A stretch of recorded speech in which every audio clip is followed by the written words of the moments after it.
Alright, got another Facebook Live going. This is going to be the last one for tonight because it is 11:50.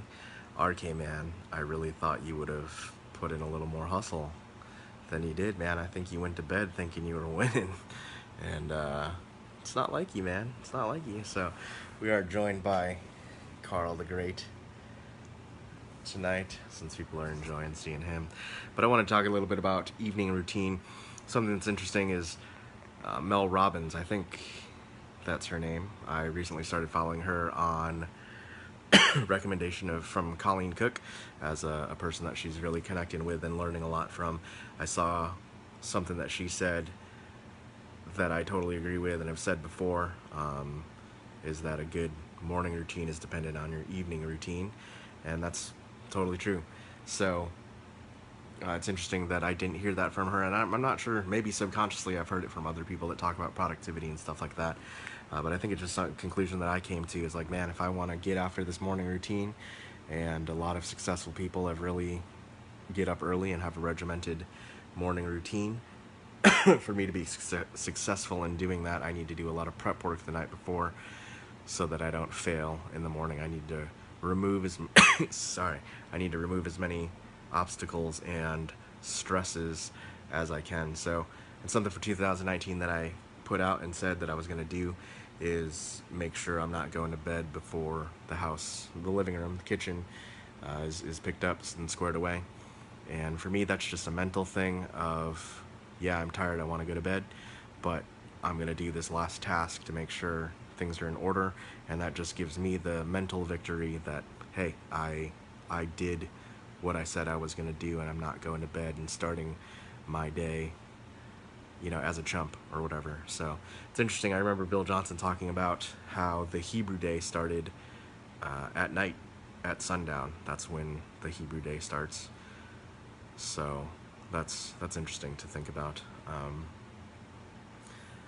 But yeah, so my evening routine is just making sure that the kitchen's squared away tangibly, make sure that my water filter's full so that I can wake up in the morning and make sure I have enough water. I make sure that I have water in the kettle so that I can just come out and press a button instead of having to fill that up to heat it up. I make sure that I grind enough coffee beans for my French press. I make sure that my French press is empty and ready to go, and then I have a mug out so that I can drink that first cup of coffee, and then I also have a thermos mug that I end up carrying around with me for the whole day. So that's part of my morning routine right there. Coffee's a big part of a successful day.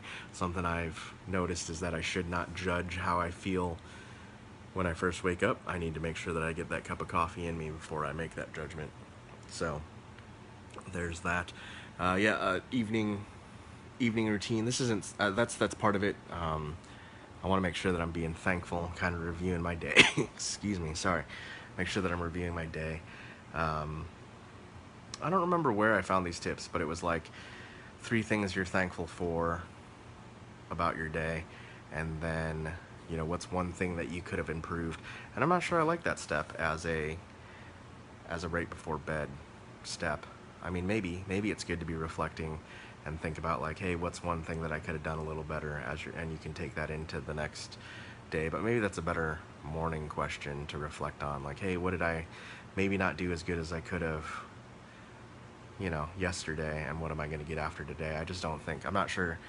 For me, going to bed with that question would be a good thing. So I just want to publicly Facebook Live reflect on my day today. I had a really, really good day today. It's funny, Lisa Hanson even commented like, "You look like you're having a good day." So, and I did. I had a great day. So I woke up this morning and had an 8 a.m. meeting with Pastor Russ, and we went to the Like Drive-In and had breakfast and just talked story, and it's really good. I'm always just really encouraged by Russ.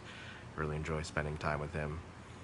And from there, I came home and produced some content. I think I got that Instagram post up with the palm trees and kind of shared that story there. If you haven't seen that, go ahead and check that out. Pretty cool revelation that the Lord spoke to me almost 10 years ago now. Or maybe it was 10 years ago. That's pretty crazy. And then from there, I went and on the way to work, shot a Facebook Live, and I cleaned. I cleaned one of the sites. I didn't get to, because I left a little bit late, I didn't get to clean the other site, so I got to go do that tomorrow. And then on the way back, back home, I cleaned, or I filmed another Facebook Live, and got home and went to the beach. Super windy out though, so I didn't actually end up getting in the water, but it was nice just to sit at the beach just for a little bit, sit in the sun, sit in the breeze. Somewhere along the line there, I ate dinner, I think. I ate some leftover Indian food, which just always makes for a good day.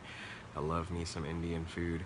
Then I had a worship leader meeting, and I connected with one of the worship leaders from church, and that was always good. Always encouraged by him as well. And then I went to Target and did errands with friends, with Hannah and Christina, which was a hoot.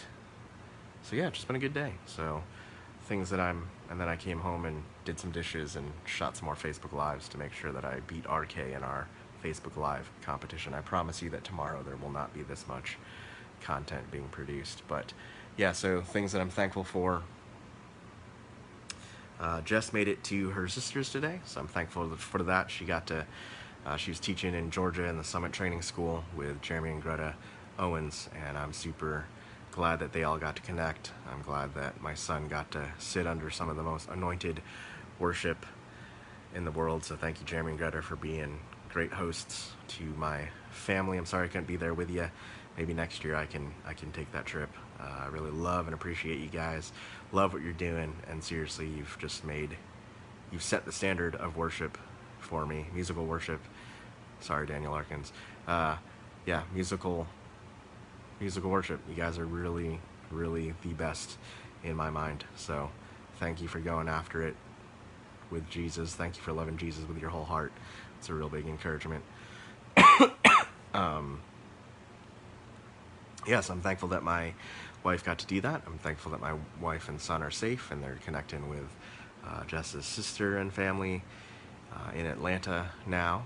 And I'm thankful for everyone that I got to connect with today, who I just mentioned throughout the day. Just relationships make life valuable and just fun. It was good. I'm glad I got to laugh a lot today. I'm glad I live in Hawaii. Thankful for that. Thankful that I got to go to the beach. I'm really trying to be intentional about enjoying where I live more, doing that hard work of finding things that are refreshing, not just convenient. So making sure I'm getting out and going and doing that stuff. So those are some of the things that I'm thankful for. Tomorrow's going to be another good day. I need to get to sleep here so that I can be rested for tomorrow. Yeah, thinking about what's going on tomorrow. Tomorrow I've got a 8 a.m. breakfast meeting, and I've got a 11 o'clock meeting with some pastors, and then I've got to go clean the Waipahu site, and oh yeah, there's a worship night tomorrow that I'm going to check out and connecting with some other friends. So yeah, so that's what's going on. It's going to be a good day. So appreciate you guys. If you're watching this, let me know if you have an evening routine, and just be grateful, guys. Make sure that you're being tangibly grateful, and make sure you're speaking those things out. So, man, if you're watching this, I challenge you to a Facebook Live gratitude. Just hop on Facebook Live any time of the day that you're watching this, and just tell the world 5 things that you're grateful for, and then just challenge everybody else to do that too. So 5 things you're grateful for on Facebook Live. We should create a hashtag for that. Hashtag 5, the number 5 things live. Or no, we gotta use the word thankful for there. I don't know. Help me think of a good hashtag. It's late.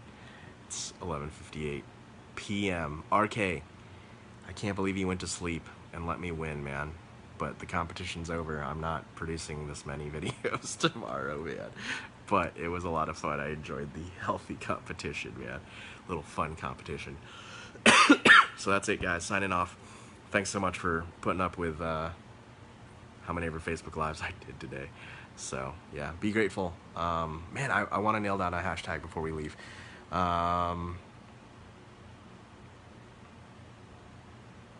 Gratitude5Live. Hashtag Gratitude5, number 5, live. Hashtag Gratitude5Live. There it is. All right. So do it. I will comment right after that with this hashtag. All right. Thanks, guys. Good night.